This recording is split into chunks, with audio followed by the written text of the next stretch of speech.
Agriculture is the major economic sector in Africa. It employs about 70% of the population. Agriculture provides 90% of all food in Africa. It also contributes 40% of the gross domestic product in the East African Community, EAC, and it is a source of industrial raw materials and a source of foreign exchange. If you go back in our different countries, you will find that almost 80% of the population live in the agriculture sector. Agriculture is a key component in our daily lives and enabling us to feed our people, create jobs for our youth, and pay for education. Agriculture is one of the East African region's most important sectors, with about 80% of the population of the EAC partners living in rural areas and depending on agriculture for their livelihood. I am a firm believer that political will is key to hold one another accountable in order to make hunger, malnutrition, poverty a thing of the past in our region. However, investment in agriculture has not been substantial to a level of 10% as agreed in the Maputo Declaration in 2003, almost 14 years ago. From the agreement, investment of 10% would have guarantees of agricultural sector growth at 6%, eliminate hunger, halve poverty, and improve people's well-being.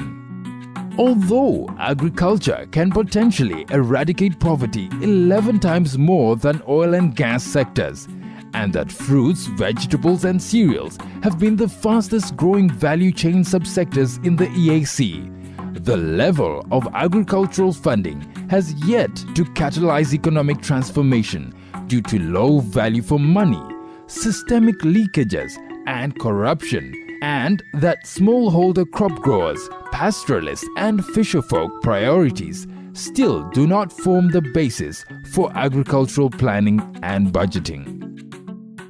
The Zanzibar Resolution on Agriculture in October 2016, the East Africa Legislative Assembly noted that smallholder farmers' priorities still in practice do not form the basis for agricultural planning and budgeting, and called for the domestication of regional frameworks to transform the agricultural sector while recognizing the rights and roles of majority smallholder crop growers, fisherfolk and livestock keepers, as well as medium and large-scale farmers. Ni wakati sasa kilimo kinachotegemea mvua hakina tija sana. Tuwe na kilimo cha mvua, na kule sehemu ambazo hawana kilimo cha mvua, kilimo cha umwagiliaji. Mathalan, nchi za Warabuni ambayo ni majangwa wanalima kuliko sisi wenye mvua.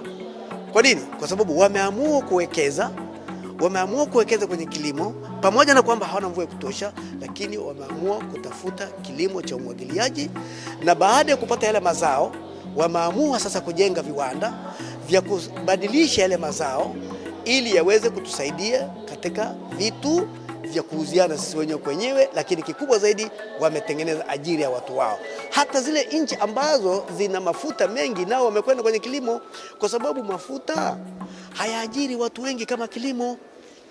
The report reveals that East Africa as a region had the highest average annual agricultural expenditure share in total public expenditure at 5.8%, followed by West Africa at 5.0%, Central Africa at 3.8%, and Southern Africa at 2.5%. In the year 2015-2016, government agricultural expenditure was as follows: Burundi 11.8%, Kenya 5.8%, Rwanda 6%, Tanzania 6.2%, and Uganda 2.08%. In the year 2016-2017, government agricultural expenditure is expected as follows: Burundi 14.22%, Kenya 2.4%, excluding funds to counties, Rwanda 18.9%, Tanzania 4.9%, and Uganda 4.5%. From this backdrop, on October the 20th in 2016, the East Africa Legislative Assembly, EALA, passed its strongest resolution urging the East African member states to speedily domesticate the Malabo Declaration of 2014 to 2025 to ensure the implementation of the 8 commitments signed by African heads of state in Equatorial Guinea in June 2014. The issue of really removing away the small-scale farmers, changing their livelihood, at least to upgrade to some commercial sort of farming. We have already tabled it out, and I'm sure we are soon going to get results. The AU Malabo Declaration on Accelerated Agricultural Growth and Transformation for Shared Prosperity and Improved Livelihoods had outlined 8 goals to be achieved by 2025 by all African countries as follows: recommitment to the principles and values of the CAADP process, recommitment to enhanced investment finance in agriculture by upholding a 10% public spending target and operationalization of Africa Investment Bank. Commitment to ending hunger by 2025 by at least double productivity, focusing on inputs, irrigation and mechanization. Reduce PHL by at least half and reduce stunting to 10%. Commitment to halving poverty by 2025 through inclusive agricultural growth and transformation, and sustain annual sector growth in agricultural GDP by at least 6%. Strengthening inclusive public-private partnerships on agricultural commodity value chains. Create job opportunities for at least 30% of the youth in agricultural value chains. Commitment to boosting intra-African trade in agricultural commodities and services by tripling intra-Africa trade in agricultural commodities and fast-track continental free trade area. They are the private sector number 1 in the countries.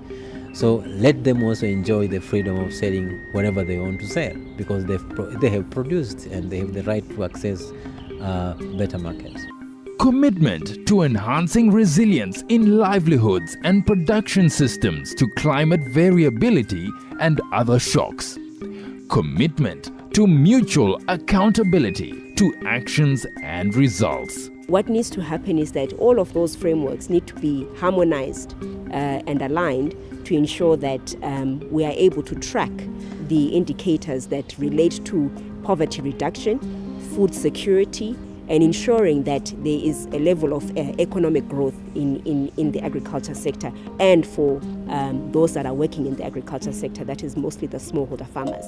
On October the 20th, 2016, the East African Legislative Assembly, through the Zanzibar Resolution, moved by Honorable Mike Sabalu and seconded by Honorable Isabel Ndahayo, overwhelmingly passed the resolution, which agreed to expedite, institutionalize an annual dialogue framework between farmers, non-state actors, member states, CADEP, focal persons, Agriculture Parliamentary Committee chairpersons, and the EALA Committee on Agriculture, Tourism and Natural Resources, ATNR Committee, so as to enhance mutual accountability within the agricultural sector in the region, as well as fronting new ideas.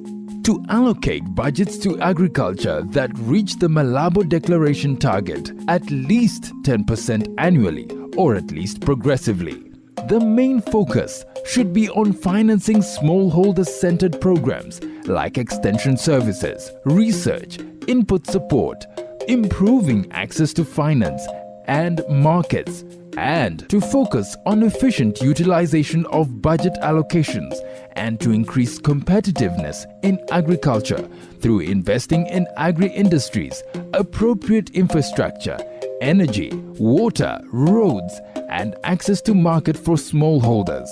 Lakini mimi ninachosema kwamba ile 10% ikiongezwa katika wizara za kilimo katika nchi zetu, kwa kweli itakuwa imeinua sana kwa kiwango kikubwa hizo wizara katika utekelezaji wa mipango mbalimbali ambayo mwisho wa siku ni kuondokana na umaskini na kuongeza hali ya uchumi kwa wananchi wetu ikawa ni mizuri zaidi.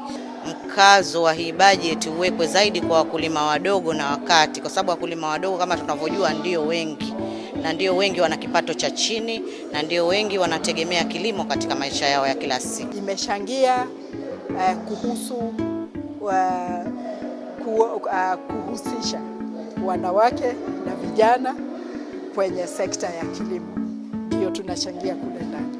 Smallholder farmers and farmer organizations in the EAC region, as well as members of parliament, hope that the Zanzibar resolution on agriculture is another important milestone towards transforming the economy of the region.